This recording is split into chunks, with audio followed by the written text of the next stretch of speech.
political intrigue in the US. The acting US Attorney General, Todd Blanche, is appearing on Capitol Hill earlier for his first congressional testimony since taking the reins at the Justice Department. He faced some tough questions over his agency's plans to create a massive fund to pay allies of President Donald Trump to the tune of almost $1.8 billion. More on this, we're joined by Monte Francis from our news desk. First of all, Monte, what exactly is this fund all about?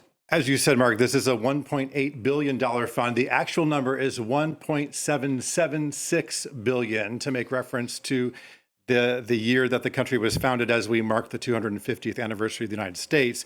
But in any case, this fund came about as a result of a settlement in a legal case, which I'll tell you more about in just a minute. But first, let me just give you some key points on this fund. We can put them up there on the screen.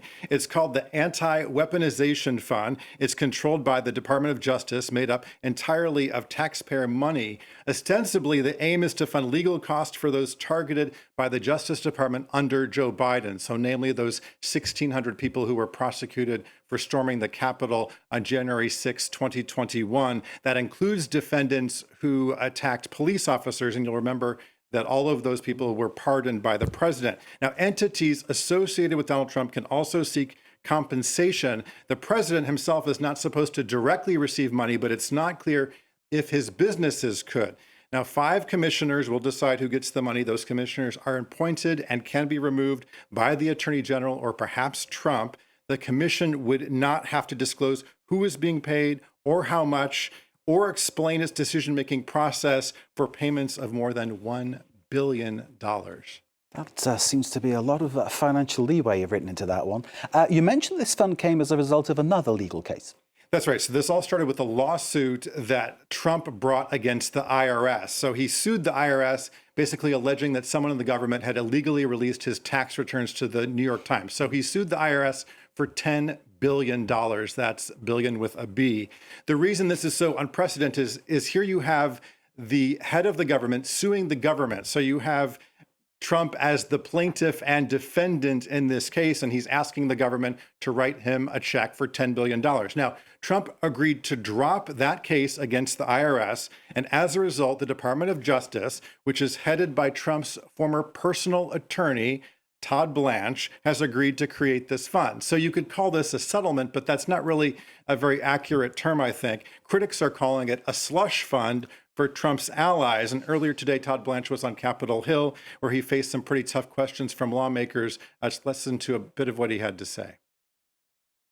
They don't have the option of establishing guidelines. The commissioners will establish guidelines. And so will you encourage them to have a guideline that says those who have been convicted of violent acts against police officers are not eligible? I will definitely encourage the commissioners to take everything into account when determining who should get compensation. But why not this specific issue of violent acts, convicted of violent acts against police officers? Do you feel they should get compensation after being convicted of violent acts? My feelings don't matter, Senator, in my mind. My mind is not limiting to say this, yes, I will commit to this or that. What I will commit to is making sure that the commissioners are effectively doing their jobs, and that includes setting guidelines like you're describing. The acting Attorney General, Todd Blanche there. Monte, this appears to be, if I'm mistaken, tell me, but it appears to be a way of paying off Trump supporters, some of whom committed some very serious crimes. So is this legal? Well, the legality of all this seems murky at best, I would say, but the courts at this point seem powerless to do anything about it. As a result of this settlement, the judge overseeing that IRS case has basically been factored out of the equation. She said as much, I don't have any jurisdiction now that the case is being dropped. The nonprofit legal watchdog Citizens for Responsibility and Ethics in Washington called the creation of this fund, quote, one of the single most corrupt acts in American history. And at today's hearing, here's what one Democratic senator had to say to Todd Blanche. Yesterday, you created a $1.8 billion slush fund to dole out taxpayer dollars to the president's supporters, including those who attacked this Capitol on January 6th. That is pure theft of public funds. And rewarding individuals who committed crimes is obscene.